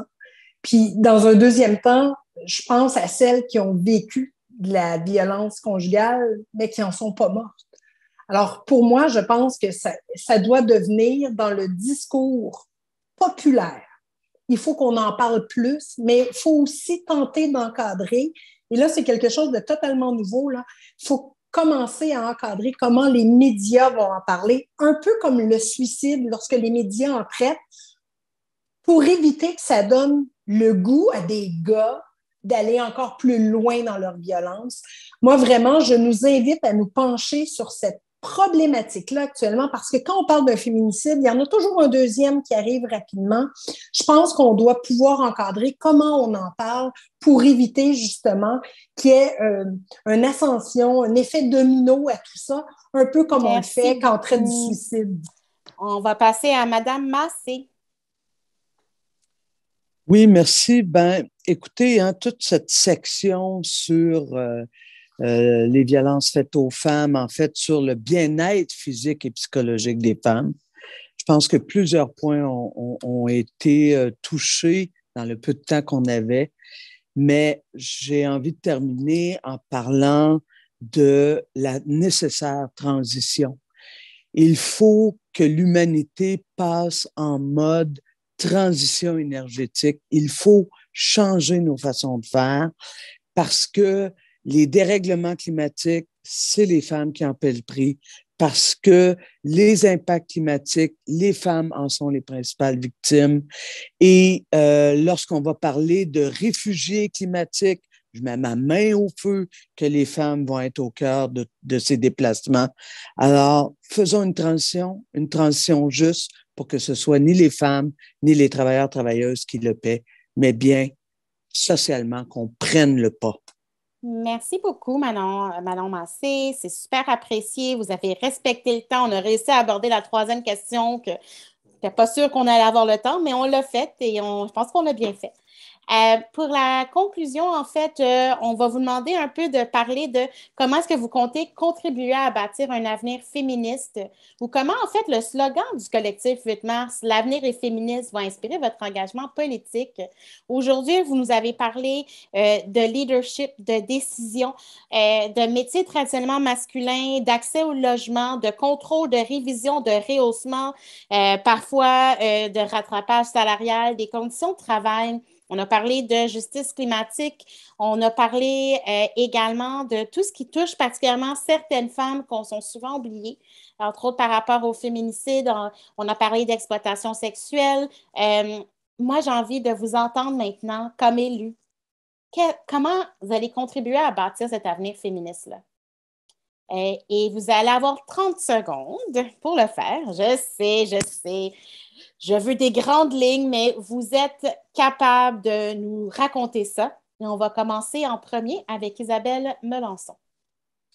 C'est dur, 30 secondes. Alors, vous savez quoi? C'est encore très fragile à l'Assemblée nationale, le nombre de femmes qui sont présentes pour justement débattre de toutes les politiques, les programmes qui s'adressent aux femmes. Pour moi, c'est tellement important. Puis oui, l'avenir est féministe et je suis fière de pouvoir le dire. On est plus unis que jamais. On est plus forte, plus déterminée que jamais. Mais encore faut-il qu'on soit encore nombreuses la prochaine fois, lors de la prochaine législature à l'Assemblée nationale. Et pour ce faire, j'ai un beau projet de loi déposé. Un projet de loi sera déposé, on ira le lire. Manon Massé, pour le 30 secondes, le tour de force. Ben, écoutez, quand j'ai vu le slogan de cette année, je me suis dit, wow, enfin, un cours, parce que le collectif avait l'habitude de faire toujours des slogans de 150 mots, et qui dit tout mon espoir en l'avenir. Ce que j'apprécie, l'évolution que j'ai vue dans les 40 dernières années comme féministe, c'est qu'aujourd'hui, les femmes sont énormément impliquées. Il y a encore du travail à faire, mais du côté des hommes, il y a l'oreille ouverte. Puis je pense que l'attitude de mon oncle est moins en moins acceptable. Puis ça, ben, je suis fière de nous autres. Fait que Merci je vais beaucoup. contribuer comme je peux. Je vais passer maintenant à Joëlle Boutin. J'adore, mesdames, là, notre discussion actuellement. Je pense que plus que jamais, j'adore premièrement votre slogan, là, le futur est féministe. Là. Je pense qu'il est temps de s'unir entre nous, entre parlementaires au niveau, peu importe notre parti politique, pour continuer de faire avancer des enjeux qui touchent les femmes, d'être capable de se parler, d'être capable d'utiliser notre voix d'élus au sein de nos caucus pour pousser ces enjeux-là. Plus que jamais, je pense qu'on doit investir les milieux décisionnels. Je pense qu'on doit prendre part aux décisions, pas seulement influencer. C'est terminé, là, le temps est révolu des années 50. Le temps est révolu, le temps est terminé, malheureusement, mais merci beaucoup. Et finalement, Mégane Perry-Melançon, c'est à votre tour. Ben, merci pour le bel échange. Ça a été très inspirant là, de faire cet exercice-là avec les 3 autres collègues de toutes les formations politiques. On sait à quel point c'est important d'avoir la parité dans les instances, dans les hautes fonctions, mais aussi en politique. Puis ça, on y travaille vraiment. Moi, je suis dans des comités justement pour s'assurer qu'on en aille à la prochaine élection, qu'on atteigne la parité, qu'on soit encore plus au devant. Et moi, j'ai envie quand même de rappeler toutes les avancées qui se sont faites par nos prédécesseurs femmes. La première ministre, Pauline Marois, aussi pour moi, qui est une inspiration, et tous nos autres collègues. Et merci on va beaucoup. continuer dans ce sens-là. C'est effectivement un tour de force de parler d'un avenir féministe en 30 secondes et vous avez tenté de le faire. J'aimerais vous dire merci à Mégane Perry-Melançon, qui est députée de la circonscription de Gaspé, qui représente le Parti québécois. À Mme Isabelle Melançon, qui est députée de Verdun, qui représente le Parti libéral du Québec, à Manon Massé, députée de Sainte-Marie-Saint-Jacques, qui représente Québec solidaire, et finalement à Mme Joëlle Boutin, députée de Jean Talon, qui représente la coalition Avenir Québec. Grâce à vous, on a pu avoir cette discussion, mais surtout, on espère que l'avenir féministe sera aussi au sein de vos caucus et, qui sait, de tous les projets d'avenir de notre belle province du Québec. Et sur ça, je vais passer la parole à Mélanie Ederer, présidente de la Fédération des femmes du Québec. Alors, merci à toutes d'avoir été avec nous aujourd'hui pour cet échange intéressant. Je voulais retenir sur certaines choses que vous avez dit aujourd'hui. On a donc entendu votre engagement à investir massivement dans les services publics, dans le logement social, dans l'accès au CPE, dans la lutte contre les violences faites aux femmes. On a entendu votre volonté d'agir pour l'autonomie économique et financière de toutes les femmes et pour la justice climatique. Votre engagement à répondre aux violences et aux discriminations systémiques que les femmes vivent. Vous avez nommé aujourd'hui avoir conscience des expériences diversifiées des femmes et vouloir prendre en compte les obstacles particuliers que certaines rencontrent pour vivre, se loger, travailler, étudier, avoir accès aux soins de santé et aux services sociaux. On s'attend à voir ces engagements mis en place dans des actions qui sont concrètes, durables et qui vont réellement répondre aux besoins des femmes, puisque depuis le début de cette pandémie, les femmes et les personnes vulnérables subissent les nombreuses conséquences de cette crise. Pour faire face à l'urgence d'agir, le collectif FUTMARS revendique une société qui respecte les droits et la dignité de toutes les femmes. Nos efforts collectifs doivent converger vers un monde plus juste où toutes, tous et tous peuvent s'évanouir. Et pour ce faire, l'avenir doit être féministe, inclusif et écologique. Encore merci d'avoir été présente avec nous aujourd'hui. Bonne journée internationale des droits des femmes.